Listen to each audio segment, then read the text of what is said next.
Guys, welcome to Only Maths Tutorial Point. Today we are going to discuss class 10th progressions.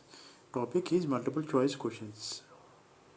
Seventh question, what is given? A plus D, A plus 3D, A plus D, A minus D, then the next term of the AP. Options are A plus 2D, A minus 2D, A minus 4D, A minus 3D. First write down what is given in the question. A1 or T1 equal to A plus 3D, T2 equal to A plus D, T3 equal to A minus 3D, A minus D. We need to find T4 value.